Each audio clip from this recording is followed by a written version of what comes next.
আসসালামু আলাইকুম। আজকের এই ভিডিওতে আমরা ES6 এর ইনহেরিটেন্স নিয়ে কথা বলবো, যে জিনিসটা আমাদের জন্য অনেক বেশি ইম্পর্টেন্ট। বিশেষ করে আমরা যদি একটা ক্লাসের যে কোনো জিনিসকে মেথড, ফাংশন অর্থাৎ একটা ক্লাসের ভিতরে যে জিনিসই থাকে সেই জিনিসটাকে যদি আমরা অন্য আরেকটা ক্লাসে অ্যাক্সেস নিতে চাই বা সেটা সব কিছু পেতে চাই, তাহলে অবশ্যই আমাদের ইনহেরিটেন্সের ব্যবহার করতে হবে। ইনহেরিটেন্সটাকে অনেকেই উত্তরাধিকার সূত্র বলে থাকে, অর্থাৎ আপনার দাদার যদি কোনো সম্পত্তি থাকে তাহলে সেটা আপনার বাবা অটোমেটিক পেয়ে যায় এবং আপনার বাবার সম্পত্তি অটোমেটিক আপনি পেয়ে যান।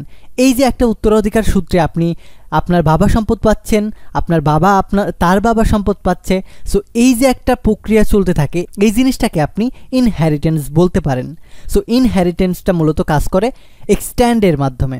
সো এই জিনিসটা দেখার জন্য আমরা আগে ক্লাস তো ডিক্লেয়ার করব এবং ক্লাসের নাম দেব প্যারেন্ট। অ্যান্ড এই প্যারেন্টের ভেতরে আমরা বেশি না, জাস্ট দুইটা অ্যাসেস তৈরি করব। সো আমরা একটা ফাংশন তৈরি করব, ফাংশনের নাম দেব সে ASSETS assest1। এই assest1টা হচ্ছে আমাদের দাদার সম্পত্তি। সো এই জায়গায় লিখব console.log,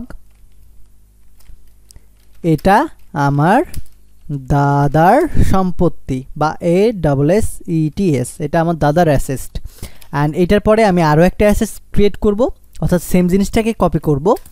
অ্যান্ড এই জায়গায় আমি লিখব assest2। অ্যান্ড এইটা হবে, এটা আমার বাবার সম্পত্তি। সো বাবার সম্পত্তি, জাস্ট এতটুকু লিখে দিলাম। সো এখন আমি চাই এই দুইটা জিনিসের এই ক্লাস থেকে অ্যাক্সেস না নিয়ে আমার থেকে অ্যাক্সেস নিতে, অর্থাৎ আমার বাবার এবং দাদার সম্পত্তি আমি চাই। সো এইটা যদি আমরা করতে চাই তাহলে আমাদের ইনহেরিটেন্সের ব্যবহার করতে হবে। সো এটার জন্য আমি নতুন করে একটা ক্লাস তৈরি করব এবং এটা হবে কে আমি। সো এটার জন্য আমি লিখব আমি, এবং এইটার পরে আমরা এইটার ভিতরে কিছু দিব না, জাস্ট আমাদের যে বাবার এবং দাদার যে সম্পত্তিটা আছে সেই সম্পত্তিটা জাস্ট আমরা অ্যাড করে নেব। সো অ্যাড করার জন্য আমাদেরকে এই জায়গায় বলতে হবে এক্সট্যান্ড প্যারেন্ট।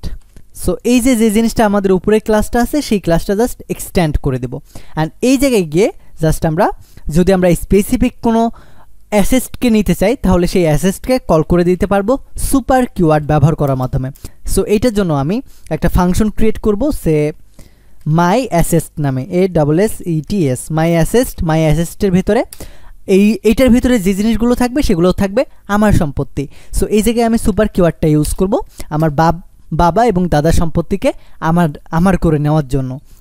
সো assest1কে কল করব, তাহলে আমার দাদার যে সম্পত্তিটা আছে সেটা আমি এই জায়গায় পেয়ে যাব। এবং আমি যদি আমার বাবার সম্পত্তিও চাই তাহলে এই জায়গায় সুপার কিওয়ার্ডটা ব্যবহার করব অ্যান্ড এই জায়গায় দিয়ে assest2কে কল করব। That's it. এটা আমরা স্পেসিফিকভাবে একটা সম্পত্তিকে নিতে পারবো। আর আমরা যদি সম্পূর্ণ সম্পত্তিটাকেই একবারে চাই তাহলে এটা না দিলেও হবে, সমস্যা নেই। এই জায়গায় আমরা কিছু দিচ্ছি না, জাস্ট এই জায়গায় একটা অবজেক্ট ডিক্লেয়ার করব। এটার জন্য late my asset is equal new object create করব, কাকে? আমাকে। That's it. এখন আমরা জাস্ট মাই অ্যাসেস্টকে কল করব এবং এইটার ভেতরে যে assest1 নামে যে ফাংশনটা আছে বা সম্পদটা আছে সেই সম্পদকে কল করব আমার থেকে। সো এই জায়গায় দেখেন আমি কিন্তু এই জায়গায় অ্যাসেস্ট নামে কোনো ফাংশন ক্রিয়েট করি নাই, বা অ্যাসেস্ট নামে এইটার ভিতরে কিন্তু আমার কোনো ফাংশন নাই বা সম্পত্তি নাই, তারপরেও আমি এই জায়গায় কল করতে পারলাম। অ্যান্ড এখন যদি আমি জাস্ট নোড index.js করি তাহলে দেখতে পাবেন এটা আমার দাদার অ্যাসেস্ট বা সম্পত্তি এই জায়গায় আমাদেরকে দিয়ে দিচ্ছে। আমি যদি আমার বাবার সম্পত্তি নিতে চাই জাস্ট assest2 দিয়ে দেব। দেখেন এখন আমাদের এটা আমার বাবার সম্পত্তি বা অ্যাসেস্ট, এই জিনিসটা বলতেছে। সো এই এক্সট্যান্ড কিওয়ার্ডটা ব্যবহার করার মাধ্যমে আমরা আমাদের বাবা এবং দাদার সম্পত্তিটা আমাদের নিজেদের করে নিতে পারবো। দেখেন এই জিনিসগুলো কিন্তু আমার প্যারেন্ট ডিভে আছে বা প্যারেন্ট ক্লাসে আছে, কিন্তু আমরা এটাকে এক্সট্যান্ড করার মাধ্যমে আমাদের সম্পত্তি করে নিছি। অ্যান্ড আমরা যদি স্পেসিফিকভাবে করতে চাই তাহলে এইভাবেও করতে পারবো। আমাদের অ্যাসেস্ট নামে একটা ফাংশন ক্রিয়েট করব, দেন এইটার ভিতরে সুপার কিওয়ার্ড লিখে আমরা কল করতে পারবো। সে আমরা যদি এখন এটাকে কল করি তাহলে এটা এমন দাঁড়াবে, শুরুতে আমরা লেট ক্রিয়েট করব মাই অ্যাসেস্ট নামে। অ্যান্ড মাই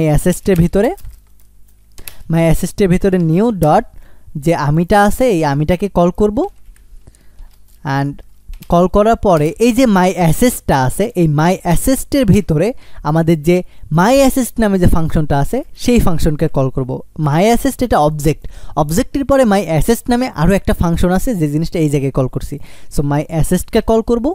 অ্যান্ড এখন যদি আমি গিয়ে আউটপুটটা চেক করি তাহলে দেখেন এটা আমার দাদার অ্যাসেস্ট, এটা আমার বাবার অ্যাসেস্ট আমাদের আউটপুট দিচ্ছে জাস্ট মাই অ্যাসেস্টকে কল করাতেও। সো আমরা এইভাবেও আমাদের বাপ দাদার অ্যাসেস্টকে বা সম্পত্তিকে নিতে পারবো, আমরা এইভাবেও সুপার কিওয়ার্ড ব্যবহার করার মাধ্যমে নিয়ে নিতে পারবো। সো এটাই ছিল আমাদের বেসিক ES6-এর ইনহেরিটেন্সের টিউটোরিয়াল। আপনার যদি কোনো এই ভিডিও সম্পর্কে সাজেশন থাকে তাহলে অবশ্যই আমাদেরকে কমেন্ট করে জানান। ধন্যবাদ। Take a risk.